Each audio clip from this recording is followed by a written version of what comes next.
Hello guys welcome to my this channel. म आज हाम्रो यामाहाको नयाँ सर्भिस सेन्टर यहाँ भैरवा खोलिरहेछ त्यसको बारेमा थोरै जानकारी दिँदै गइरहेको छु।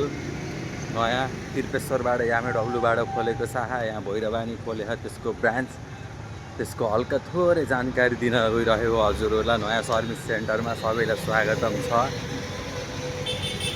अनि यो हाम्रो बुद्ध चोकदेखिबाट भित्रपट्टि हो, भित्रपट्टि आउनुपर्छ थोरै भित्र, लगभग 50-60 लगभग 4 किलोमिटर जति छ होला, 50-60 भन्न आयो।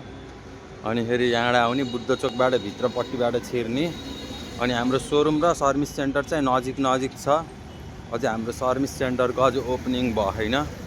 हाम्रो एरियाहरू यही हो। यताबाट आउने सुइते च्याट्टा पारामा ठ्याक्क हजुरहरूलाई छोटो लोकेसनमा अझै हाम्रो हाले छैन, भैरवाको बुद्ध चोकमा चाहिँ पर्छ। अनि ठ्याक्क आउने यहाँ यताको पश्चात केही राखेको छैन, राम्रो लोकेसन छैन। नारायण पथ रहेछ, पथको नाम चाहिँ नारायणी पथ हो कि के पथ रहेछ। अनि फेरि हाम्रो सोरुम चाहिँ अलि अगाडिपट्टि छ यामाहाको। यहाँ दुईजना मूर्ख भेट भए हाम्रो सोरुमसम्म जाम पहिला सुरुमा। अनि त्यसपछि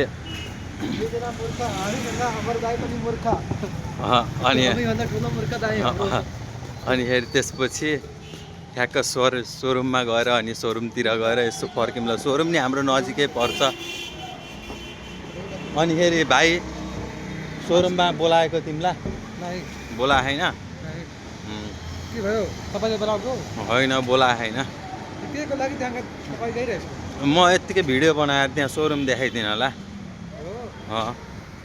हाम्रो भैरवा हाम्रो लोकेसन चाहिँ राखेको छैन। हाम्रो यामेडब्लुले हेर्छ हाम्रो यामाहा कम्पनी।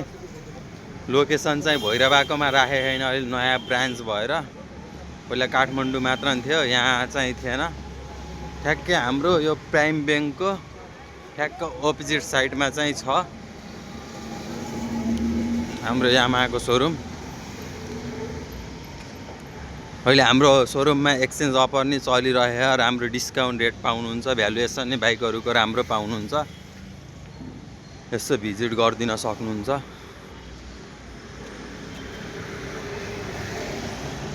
म हजुरलाई हाम्रो सोरुमतिरको भ्यू हल्का देखाइदिन्छु यतापट्टिबाट। म अहिले चाहिँ सोरुमभित्र जान्न, खास चाहिँ सर्भिस सेन्टरको भिडियो बनाउँछु भनेर हिँडिरहेको थिएँ। अनि त्यसपछि यतातिर सोरुमतिर नि हल्का आउन मन लाग्यो, यत्नैबाट आउन मन लाग्यो।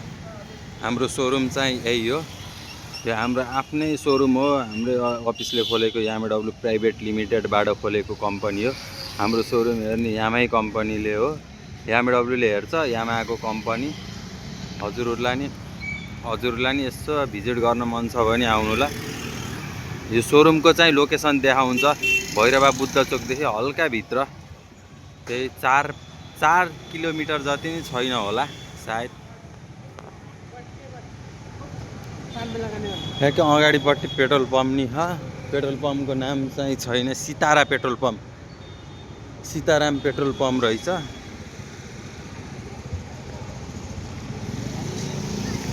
अब म यता हाम्रो सर्भिस सेन्टरतिर जाँदैछु। हाम्रो सर्भिस सेन्टरको नयाँ लुक्स हेर्नु।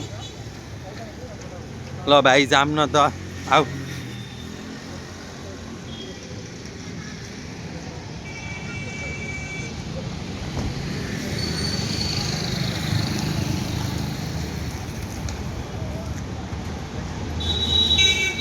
भैरवामा धेरै चिसो छ साथीहरू, काठमाडौँमा भन्दा नि काठमाडौँतिर भएको भए घाम देख्न पाइन्थ्यो।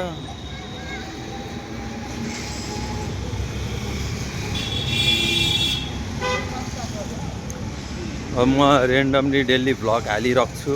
अब यसो सोरुमतिरको भयो नि नयाँ यामाहाको नयाँ बाइकको सिस्टम आइरहेको छ, नयाँ कुराहरू चेन्ज भइरहेको छ यामाहाभित्र। नयाँ परिस्थितिले अब नयाँ प्रविधि आइरहेको छ यामाहाको बाइकहरूमा। म सबै भन्छु हजुरहरूलाई प्रत्येक भिडियोमा गराउँदै गएर।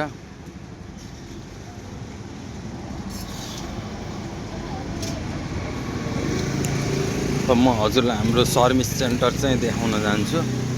हाम्रो सर्भिस सेन्टर चाहिँ यतैबाट हो जाने, यही बाटो अघि आएको देखाएको।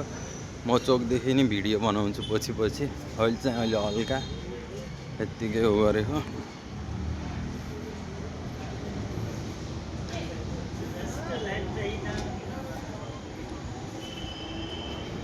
अनि यो चोकदेखि 2-3 मिनट हिँडेपछि धेरै बेर नै लाग्दैन, 1 मिनटमा आइपुगिन्छ। म देखाइदिन्छु हाम्रो नयाँ सर्भिस सेन्टर यहाँमा आएको। हाम्रो सर्भिस सेन्टर चाहिँ यही हो, एमडब्ल्यू इन्जिनियरिङ प्राइभेटको यहाँमा आएको राम्रो छ।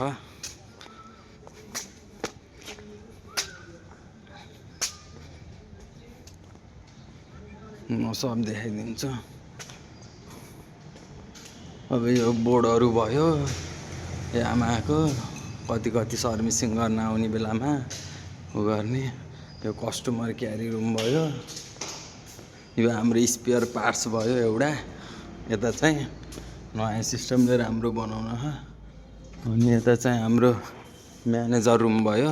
अनि यतापट्टि चाहिँ रेस्ट रुम भयो। यता चाहिँ वासिङको बाइकहरू धुने ठाउँ भयो यो चाहिँ। अनि यो चाहिँ हाम्रो कस्टमर क्यारी रुम हो। यो डेलिभरी जोन भयो हाम्रो यतापट्टि चाहिँ। अनि फेरि हाम्रो यहाँ चावडा ऱ्याम छ, उता जस्तो ठुलो छैन, यहाँ अलि सानो छ, ठिक्कको छ, चावडा ऱ्याम छ। यो फेरि हाम्रो इन्जिन टेबल भयो, इन्जिनिङ बनाएर इन्जिन झारेर इन्जिनिङ गर्ने प्र्याक्टिकल टेबल भयो। अनि यो हाम्रो एफआई सिस्टम नयाँ टेक्नोलोजी, सबै बाइकहरू अहिले आएको टेक्नोलोजी अनुसारले प्रत्येक हेर्न मिल्छ हाम्रो कम्प्युटर सिस्टमबाट। हजुरको बाइक कहाँ फल्ट भयो के भयो, यो चाहिँ अझै हाम्रो ओपनिङ भएन। ओपनिङ भएपछि चाहिँ मैले सबै भिडियो गराएर हजुरहरूलाई देखाइदिन्छु।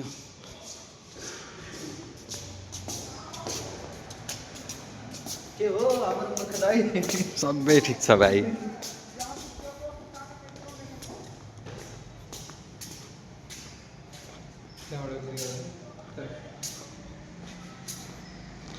अझै सबै कुरा मिले छैन, अब सब मिलेपछि सबै हुन्छ। सानो कुरा नि सानो कुरा रोकिरह्यो, सानो कुराले। अब सानो कुरा गरेपछि हामीले सानो कुरा सबै मिलाएपछि सब हामीले उ गर्छौँ। हाम्रो सर्भिस सेन्टरको लुक्स चाहिँ यही हो,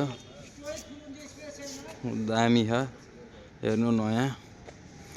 तर अलि त्रिपेश्वरमा जस्तो अलि सिस्टमेटिकली बनाएको छैन, तर त्यही नै राम्रो छ। आउन सक्नुहुन्छ, सबै भिजिट गर्न सक्नुहुन्छ।